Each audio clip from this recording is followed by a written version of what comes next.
Here is the news at 4. First, the highlights. Lagos State Government clears 400 kilometers of drainage channels from 2023 till date. Katsina State disburses 65 million naira aid to 100 fire disaster victims. On the foreign scene, Japanese Prime Minister announces emergency economic measures to alleviate United States' new tariff. In sport, Rwanda to host Zimbabwe, South Africa 2026 World Cup qualifying match. Now the details. I am Taiwo Baruwa.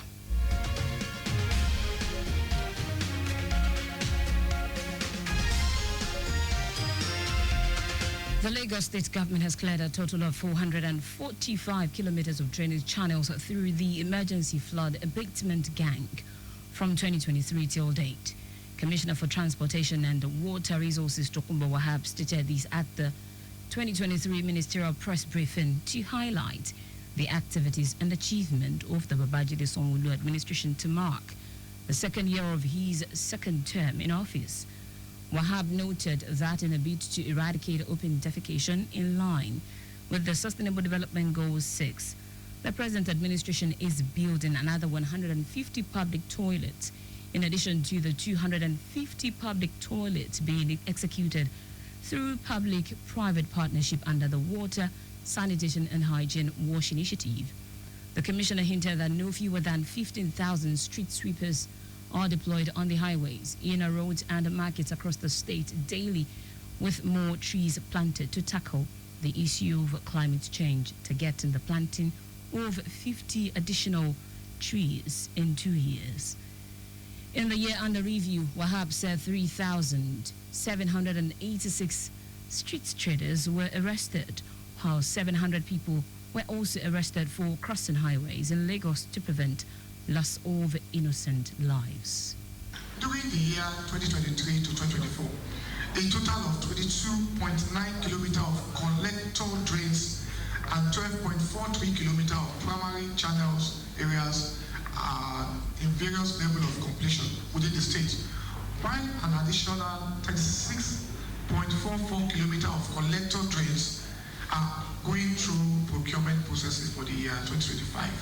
A total number of 666,740.50 kilometers of 397 secondary collectors was maintained, cleaned up between the year 2023 till date. The commissioner assured that the Olusosun dump site will be fully decommissioned before the next 18 months, as action plan is already in place, with emphasis that sales of nylon at supermarket will be discouraged and the use of single-use plastic materials, which are the major reasons for flooding in Lagos. Our correspondent Adiola Akindele reports that the commissioner enjoined all residents of the state to join hands with the government to ensure the sustainability and cleanliness of the environment. As the world marks World Malaria Day 2025, the Lagos State government has announced that malaria prevalence in the state has dropped to an encouraging 1.3%, putting Lagos on the path towards malaria pre-elimination and eradication. Speaking at a media and stakeholders engagement, Commissioner for Health Akin Abayomi emphasized the importance of data-driven public health interventions, noting that recent research from the Impact Project backed by the Lagos State government, the Federal Ministry of Health, as well as the World Bank, has revealed a significant drop in malaria cases across the state.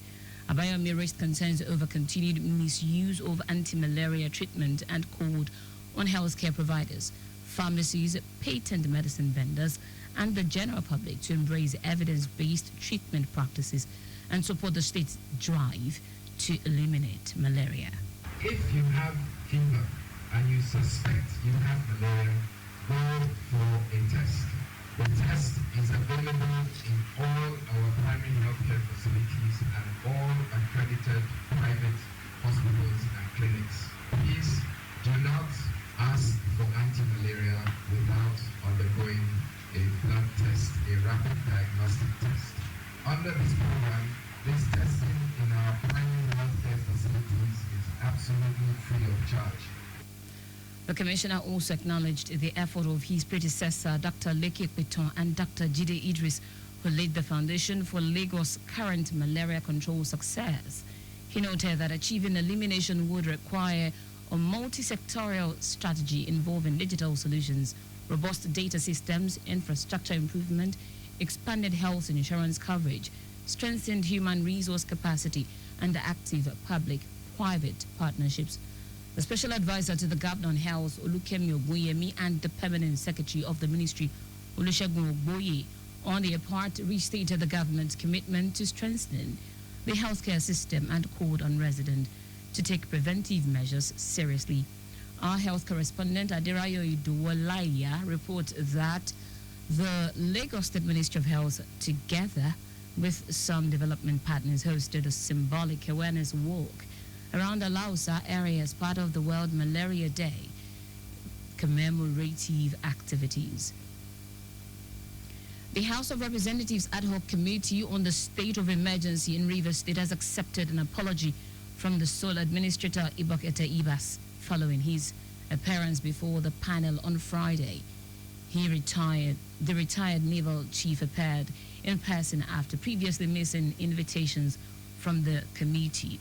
In a letter submitted the night before, he expressed regret over his earlier absence and formally apologized during the session, appealed for a chance to return for a more detailed and substantive engagement with lawmakers.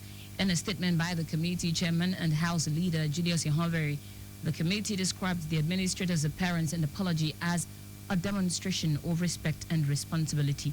The committee reiterated its commitment to discharging its constitutional mandate under Sections 11, Section 4, and 88 of the 1999 Constitution.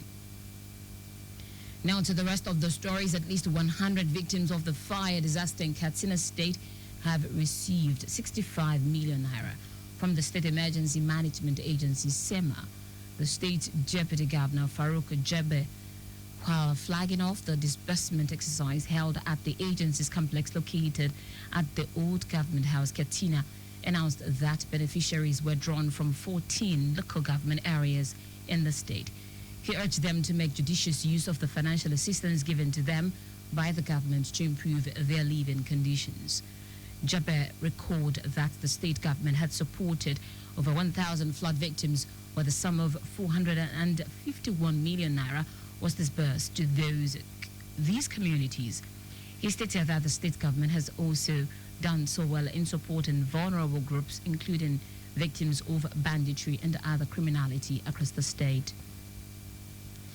Abuja Federal High Court Justice Emeka Onwite has granted the request for the Economic and Financial Crimes Commission, EFCC, to arrest and detain 6 promoters of crypto bridge exchange, CBEX, over alleged investment fraud amounting to over $1 billion.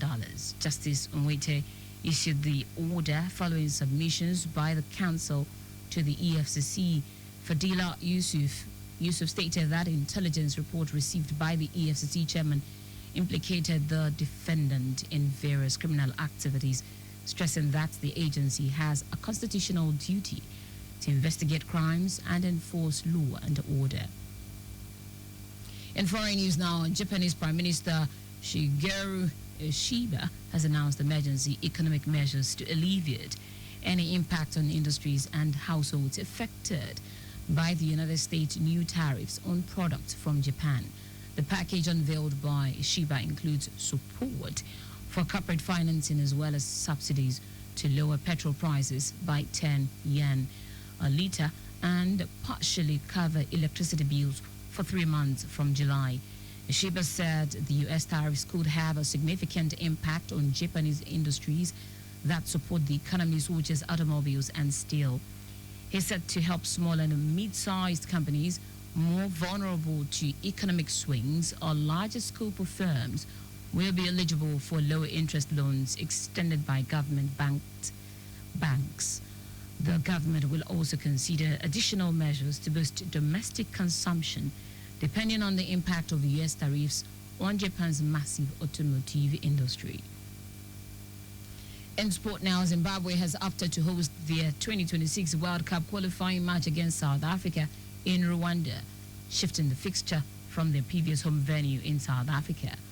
Due to a FIFA ban preventing Zimbabwe from hosting international matches, the team has been using South Africa as their temporary base. Zimbabwe is bottom of Group C with 5 points. Group leaders South Africa, who are currently on 13 points, followed by Rwanda and Benin Republic with 8 points each.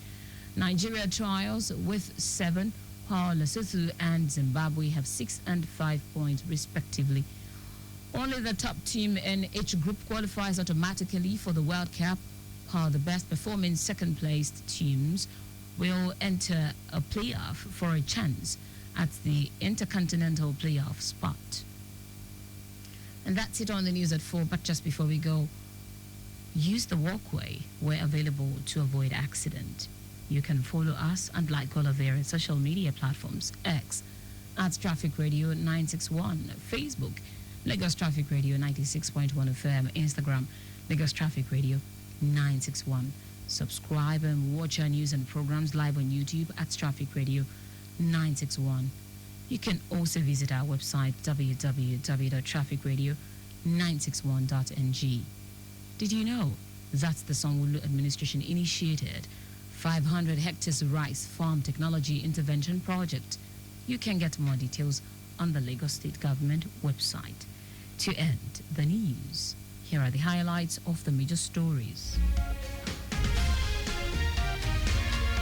The Lagos State Government has declared a total of 445 kilometers of drainage channels through the emergency flood abatement gang from 2023 till date.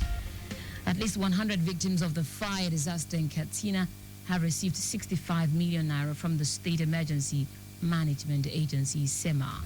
We also told you that Japanese Prime Minister Shigeru Ishiba has announced emergency economic measures to alleviate any impact on industries and households affected by the United States' new tariffs on products from Japan.